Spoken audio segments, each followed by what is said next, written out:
Welcome back to my kitchen. My name is Delilah and I love making food from scratch. This is a huge way that I serve my family. Scratch-made, nutritious food is very important to us, and this week I am filling my freezer with all sorts of delicious and mostly nourishing meals. We try to avoid fast food and boxed dinners, and the only way that I can effectively do that is if I'm preparing ahead of time. If that's something that's important to you as well, then I'm so glad you're here. Welcome. Let's spend the next 30 minutes cooking together. Good afternoon. We're entering into Zach's busiest work season, which means that he's going to be gone almost every single day from early morning until late in the evening. And when he's gone on these long days, he doesn't really have access to microwaves or even restaurants a lot of the time. And so if he wants to eat during the day, he needs to bring food with him. And I want to make that easier for him by preparing things ahead of time. I also want to make things easier on myself, being at home, being in this busy season, both for him and for me, and get our freezer stocked both with meals for our family, but also individual meals for him to quickly grab and warm up and take with. So I've been thinking about this and planning ahead. We went out and grocery shopped for all the ingredients that we're gonna need for this. I've made a long list of meals that I'm hoping to tackle this week. This isn't going to be an afternoon project. This is going to be all week long because I am fully cooking these meals. I think this is just the easiest plan of attack, considering I want to make quick grab and go meals for Zach to take with so that he doesn't have to think about it. He can just pull it out of the freezer the night before, warm it up in the morning, put it in his little food thermos, this guy right here, so that he can enjoy a hot meal every single day. So I definitely have my work cut out for me, but I know it's going to be very worth it in the end. This afternoon, I want to tackle muffins and breakfast burritos. I'm going to start with making tortilla dough so that that can rest while I start working on muffins. I have not yet been adventurous enough to try a sourdough version of tortillas. I'm still using my trusty, tried and true tortilla dough recipe. I just love the convenience of this because sourdough is one of those things that takes a lot of time and preparation. Being in the situation that I'm in now with homeschool starting up again and things just getting really busy, I'm not very prepared these days in the sense of making sourdough. So I do find myself often resorting to yeast doughs because it's faster, there's less prep and time involved.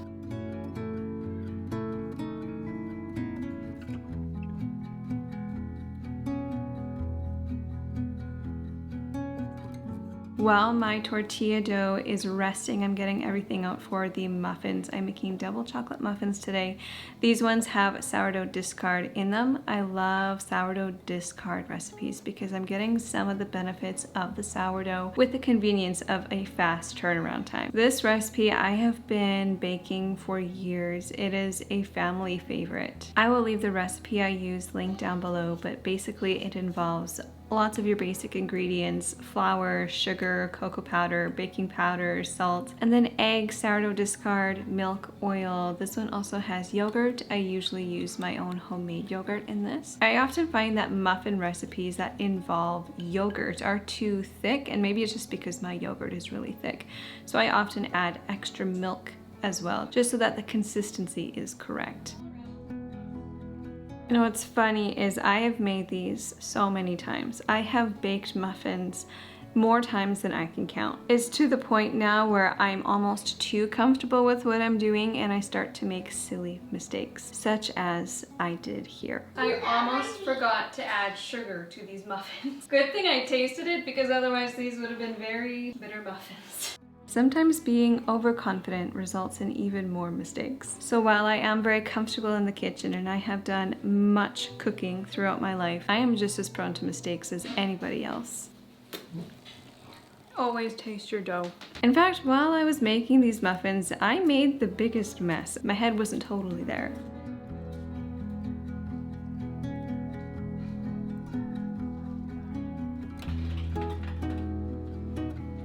I'm taking a bit of a risk because I am making a large batch of something that I have never made before. Now, I've made breakfast burritos before, but I've never frozen them. I'm afraid that they're going to end up being soggy, but we're gonna go for it because if I'm in here and I'm making food, I usually like to make a double, triple, sometimes quadruple batch. I'm thinking I'm gonna fill my burritos with scrambled eggs, cheese, ground breakfast sausage, and then I'd really like to add a bit of anchovy enchilada sauce just to give it a little bit of flavor, a little bit of something different. I made enough tortilla dough to make 16 tortillas, and I'm thinking we're gonna need about 2 scrambled eggs per tortilla. So I am now cracking 32 eggs to make a gigantic batch of scrambled eggs. I think my mind was very much intimidated by the idea of making breakfast burritos and the idea of making so many that I wasn't fully paying attention to anything else I was doing. It's probably a bad idea. You know what? I'm gonna use my immersion blender. That'd be so much easier. Before I got my egg scrambling, I wanted to make my enchilada sauce because I wanted to add that sauce into the scrambled eggs after they were cooked.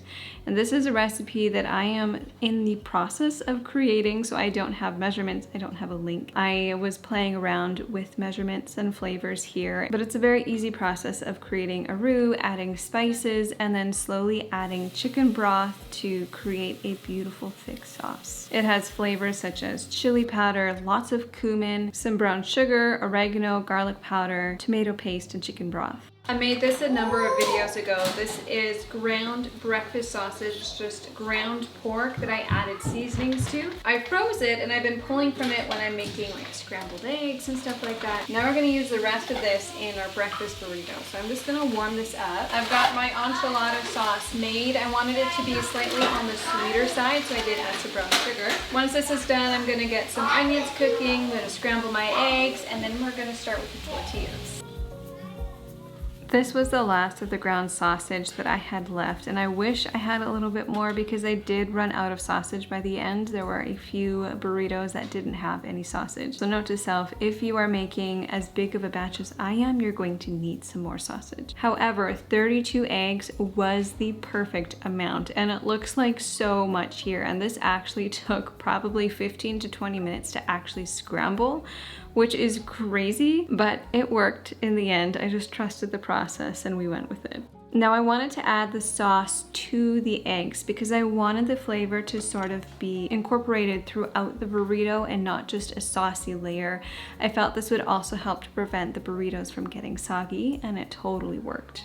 I got started a little bit too late today. It's already supper time and I still have to roll and cook these tortillas and assemble the burritos. So we are running behind. I definitely am not gonna have time for the second batch of muffins. So I'm just gonna try and get this done as quickly as I can. Tortillas is one of those things that our family really enjoys. Eloise says they're delicious, but they are so time consuming to make. And it takes a lot of arm muscle, it takes a lot of work. So it's not something that I make on a very regular basis. I am hoping that these are going to be well worth it.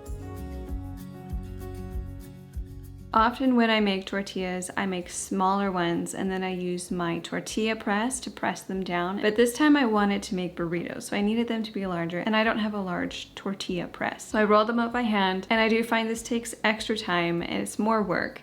But I do love the result that it gives. I also discovered that we've had this cast iron pan in our camping stuff, and we've probably had it since we were first married. And so I pulled it out and used it for this, and it was perfect. Definitely recommend using cast iron when cooking tortillas. However, I need to invest in a larger one so I can make larger tortillas. Look how cute! I tested one out to see how it would work, and it wraps up really nice. It assembled really nice. The eggs are really good. The enchilada sauce was a good one. And I'm super excited to see how this works out. So I'm going to assemble the rest of these. Hi, honey. I'm gonna label them and throw them in the freezer before they get soggy. While the family was eating supper, I started the slow process of wrapping up 16 burritos. I started with sausage on the bottom, sprinkled on some double smoked cheddar, and then the egg mixture, and rolled it up. And then I also wrapped each one of these burritos in a layer of tin foil. I would not have had to use this much tin foil. I was just kind of guessing and eyeballing it here. But once they were all wrapped up, I labeled a freezer bag and threw them in there just for some extra protection against freezer burn. I'm really glad I went ahead and did a double batch because they are well worth it. I am really excited to see how these turn out. I'm gonna throw these in the freezer right away. I also have all my muffins done. I just have dishes and food completely taking over the freezer at this point. These also look really yummy.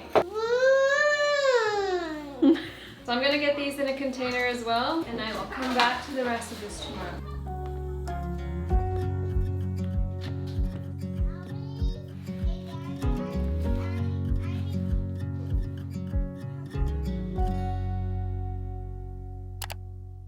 I did not have a good sleep last night, and it is starting to catch up with me now. But we've got a lot of work ahead of us, so there's no time to be tired. Today I'm really starting to focus on some of the individual meals. We're gonna be a little bit boring today because we are making chili and lasagna. These are probably the most basic choices for freezer meals, but they are meals that Zach loves. They are meals that are high in protein and they're easy to make, so I'm gonna make them. I've been thinking about the best way to go about doing this. I want to freeze individual portions, but I don't want them to get freezer burned. Last time I did this, I used these containers and it worked, but I didn't love it. There was too much space left in these containers and things got freezer burnt. They didn't taste very good. The rice kind of got like crispy and gross. This material kind of gave the food a weird taste and texture.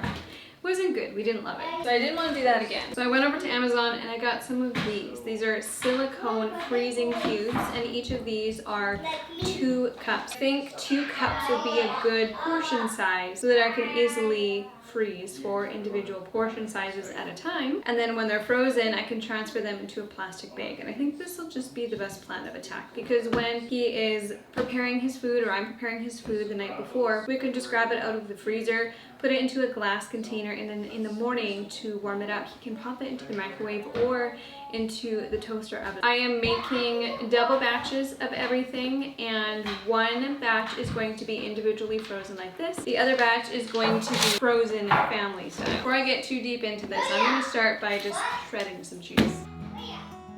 I get so many questions about my food processor. I don't think this particular one is actually available anymore. I got it for Christmas last year. It was gifted to me, and this is like a 50th anniversary special edition one, so I think it was just a limited edition. If I can find it, I'll link it. This is my favorite brand of cheese, by the way. The ingredients are really good, but I really love this food processor. It's very simple, very basic, which is what I wanted. I don't like it when my appliances are overcomplicated and have too many options.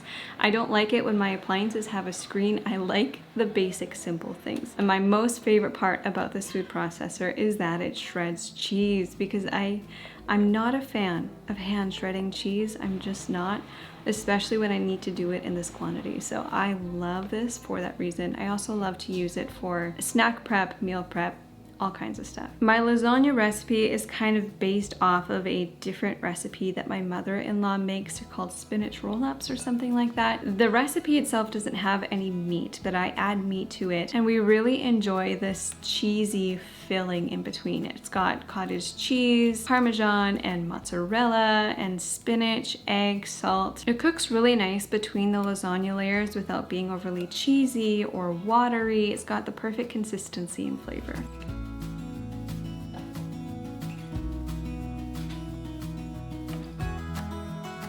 Now, like I said, the original recipe doesn't have any meat, but I like to make a meat sauce. So I just add ground beef into some of the tomato sauce, but I do reserve some of the tomato sauce without meat to use on the bottom and top layers.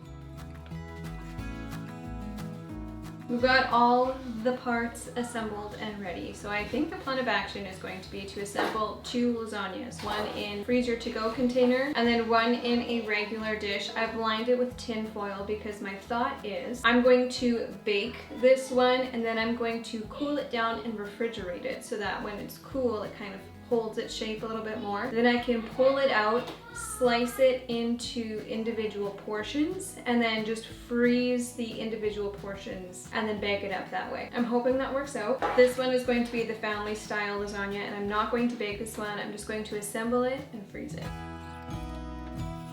Now comes the most tedious part of preparing a lasagna. The layers. There has to be a better way of doing this. I don't know why I struggle so much, especially with the noodles. Can someone tell me, is there a better way of cooking the noodles and having them not stick to each other? Because this is what always happens to me. I tried adding some oil into the water, it didn't really help. The noodles are always too hot to touch, so then I can't touch them while they're still wet, and then I let them cool down and then they get sticky, and it's just kind of a big mess. I have not yet mastered that, but despite despite it not looking perfect, it sure tastes good. I got one of the lasagnas baking and the other one I labeled and put in the freezer.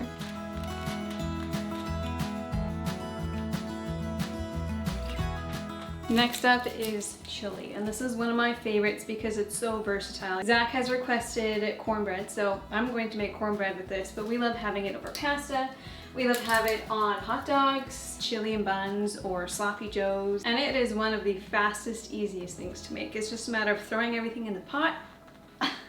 There we go. Letting it cook down for a little while and then it's done. I do not have a recipe for this. I never measure. I just go off of taste, and I always put in some red kidney beans, obviously ground beef, onions, tomato sauce, and then chili powder and whatever else I'm feeling that day. Chili is one of the first recipes I ever really started making, and making on my own confidently without having to look at a recipe. For me, cooking is so much by taste and texture and preference. I really don't follow recipes very well. I love soups and chilies and stews for that reason, because it's so easy to experiment with and to build flavor with. Learning to cook soups and chilies really gave me a confidence in the kitchen. To this chili, I added chili powder, garlic powder, onion powder, lots of cumin. I really enjoy cumin in my meals. Feel like it's kind of the secret ingredient. I also added salt, pepper, brown sugar. I also added corn to it a little bit later on. After the lasagna cooled down just a bit, I threw it into the fridge, and then I did cover it later so that it could cool overnight. We've got a lot going on in the kitchen right now. Food prep, starting to run into supper, running into making dessert for company that's coming over tonight. I have made my chili and it's been cooling down a little bit, so I'm gonna get that into these cubes. The last thing I wanna do is make cornbread today, and I'm only going to make a single batch because I realized that all of my 9x13 pans are actually in use. So a single batch will have to do, but that's really quick and easy to whip up, and I think will be good for today. I have made this cornbread recipe in 5 minutes before. Like, if I'm really in a rush, I can whip this up super fast and get it in the oven, which is something I really love. I love recipes like muffins and cornbread that are just super simple. You just throw in the wet ingredients, then you throw in the dry ingredients on top, and you mix it together, you bake it. It's really straightforward and really quick to do.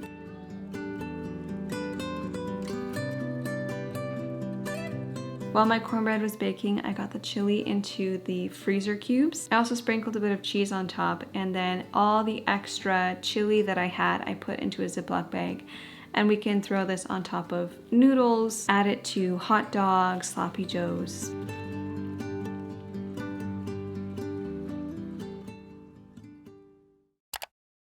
The chili has been in the freezer overnight, and it is popping out really easy. So now we've got these beautiful frozen chili cubes that'll be super easy to pull out the freezer and warm up the next day. I'm just gonna pop all of these into a Ziploc bag. I also got the cornbread baked last night, and then I let it cool overnight along with the lasagna that I made yesterday. So then today I just pulled them out of their containers and I sliced them into individual like portion sizes, meal sizes. The cornbread I put in a Ziploc bag, and then the lasagna I sliced up and I put into the freezer. So it's going to flash freeze now.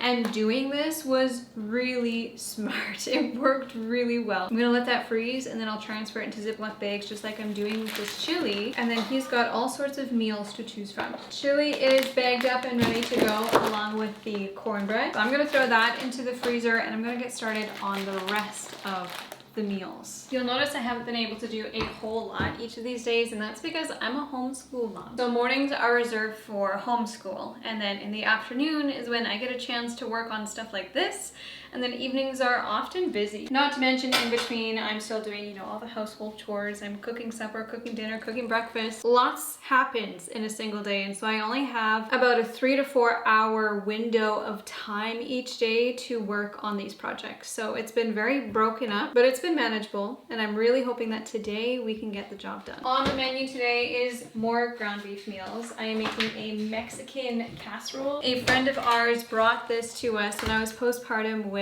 my second child. I've made it a few times since. It's a really simple recipe, that's very filling, high in protein. It's really good. Later, I'm going to make a traditional family recipe that Zach really loves, and hopefully one more muffin recipe as well. We'll see how much time I have. But we're gonna get started with the Mexican casserole. I'm making a double batch. Just like the lasagna, I'm making one batch for us at home and then one batch for Zach. Both of the recipes I'm making today are rice recipes, so I'm just gonna make one giant batch of rice. But it's going to be one extra giant batch of rice because one of the recipes is doubled and one of the recipes will be tripled because we're actually having it for supper tonight. And I'm bringing it to a friend's house, so I wanna make a double batch so there's enough for everyone. So I'm making a triple batch of that one, double batch of this one. I'm hoping I can fit all that rice into one pot.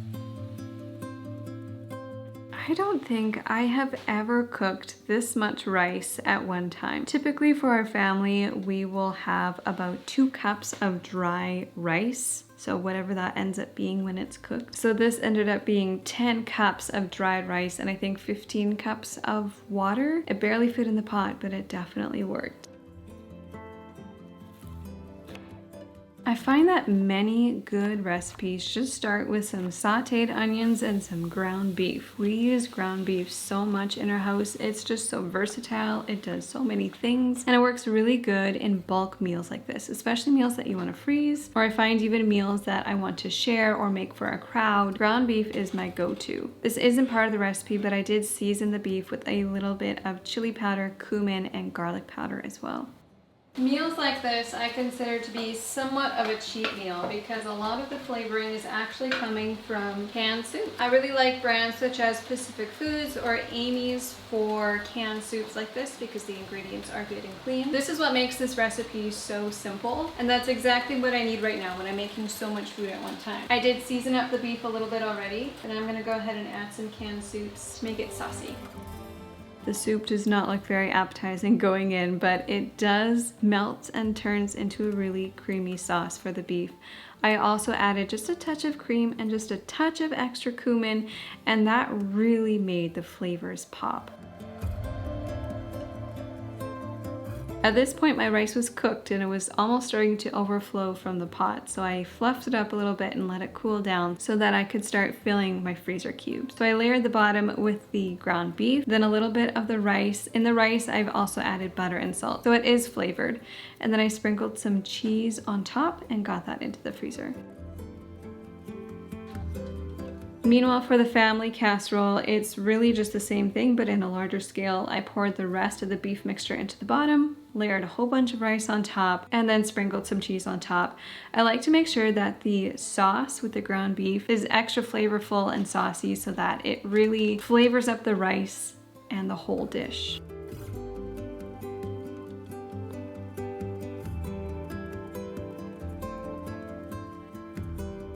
What it is about this recipe, like the flavors are so simple, the ingredients are so minimal, but the flavor is so good. It's very hearty, filling, satisfying. The kids really enjoy this one as well. I'm gonna go bring this downstairs and I think we'll do muffins next. Muffins are a staple food around here, and today I'm making cinnamon sugar donut muffins. Inside these muffins is a small layer of jam, which I have also made from scratch. And then they're topped with a cinnamon sugar butter mixture. Between the double chocolate muffins I made earlier this week, I think these are some of our most favorite muffin recipes. Muffins are one of those things I try to always have in the freezer, but now even more so considering the busy season that is ahead of us. This is another great example of one of those really quick desserts breakfast snacks to make, because though it does call for the dry ingredients to be mixed in a separate bowl and then you add it to the wet ingredients after, you can easily just mix the wet ingredients and the sugar together first, then add your dry ingredients on top and mix it all in. Then it's just one dish dirty instead of multiple dishes, and it makes it really streamlined and quick. These muffins though do have one extra step because of the jam in the middle. So I'll use a small scoop to get batter in the bottom of the muffin tins. I'll spoon in a little bit of jam and then again another small scoop of batter on top.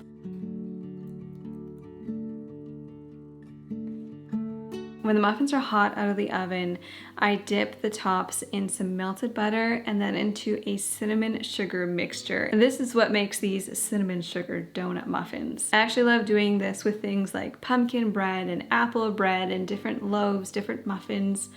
There's something about cinnamon sugar. Cinnamon sugar is probably one of my husband's favorite flavors.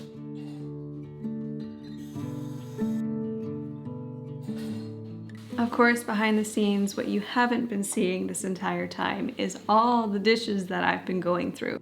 I've been trying very hard to clean as I go and not just put dishes in the dishwasher, but to actually hand wash everything, make sure everything's put away, wipe down counters. And it has really made this whole process a lot more manageable because I'm not dealing with a mess on top of everything I'm trying to do. Muffins are done. They are smelling so yummy. And now we are moving on to the very last dish, which is sweet and sour sausage. We actually made this sausage. This is a family tradition. We've been doing it for generations. It is something that we want to continue doing and pass down to our own children. This is Mennonite farmer sausage, and the only ingredients in here are ground pork, salt and pepper, and it's smoked and it's delicious. I'm doing a triple batch of this. Like I said, we are bringing dinner to some friends tonight, so I want to make a double batch for dinner tonight and then a single batch to put in the freezer. This isn't a healthy recipe necessarily, but it's very simple. It's really good. It's one of Zach's favorites. We've already got the rice made, so now all I need to do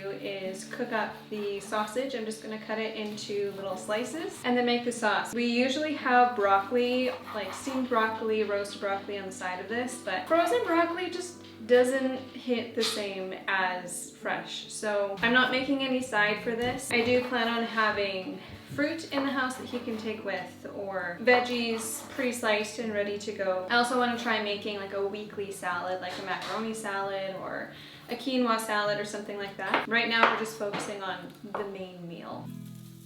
I had to cook the sausage in a couple of batches because there was so much. Normally when I make this, I just do a single batch, and so to triple a batch of an already large meal feels like a lot and intimidating sometimes, but this is a good one to double or triple because it is very simple. After the sausage was cooked, I got out my large pot to make a large batch of sauce. It's basically just ketchup, brown sugar, vinegar, water. That's the base of the sauce. And then once those ingredients are mixed together and at a boil, then you start to slowly pour in the slurry. And I do this really, really slow, just a little bit of cornstarch with a little bit of water. And I mix it constantly while it's going in so that it prevents any lumps. Once the sauce starts to thicken, you can add in the sausage, and that's it. It's really simple. At this point, everything was done. Everything was cooked. So now I could start packaging everything up. I got my muffins into some more containers ready for the freezer.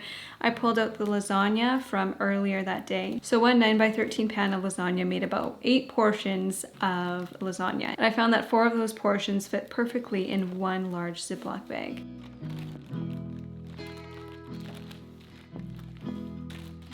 The next day I pulled out the Mexican casserole, and you can see just how perfectly these cubes come out. There's no sticking. The cubes actually have like a metal rod all the way along the edges so they don't bend or warp. They're very sturdy and I'm really enjoying them.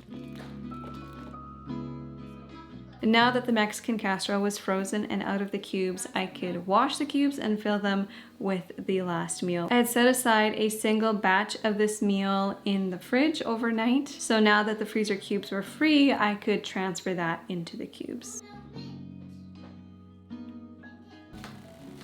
We did it! 3 days of hard work in the afternoons and we got it done. Everything is in the freezer right now, and instead of me bringing it up to show you, I'm gonna bring you down there to show you my freezer. The top 2 shelves are filled with all the food that I've made over the last 3 days. All the muffins are up here. The breakfast burritos are here. Behind there I also have some flatbreads, which I also made but did not film. We've got the family style meals behind here. This is what I packaged up this morning. This is a sweet and sour sausage that I still need to transfer into one of these Ziploc bags, but I will do that tonight or tomorrow as soon as it's frozen. And this section here is all of Zach's single serving lunch meals. So we have the Mexican casserole here, cornbread, chili, 2 big bags of lasagna back there, and each Ziploc bag holds 4 portions. I am really happy with all of this. I have thoroughly enjoyed this week of being in my kitchen. There is something about just moving around and doing stuff with my hands, being away from technology, being off my phone, focusing on ways that I can serve my family physically within the home is Such a joy. This week really blessed me, and I pray that it will also bless my family for the next couple of months to come. Thank you all for watching this video. If you want to see more videos like this, I've done all sorts of food prep videos, snack prep, freezer meal prep, pantry restocks, what we eat in a week, all sorts of different food videos. I will leave a playlist in the description box if you want to see more, and don't forget to subscribe if you haven't already. Thank you for watching, and I will see you in the next one. Bye.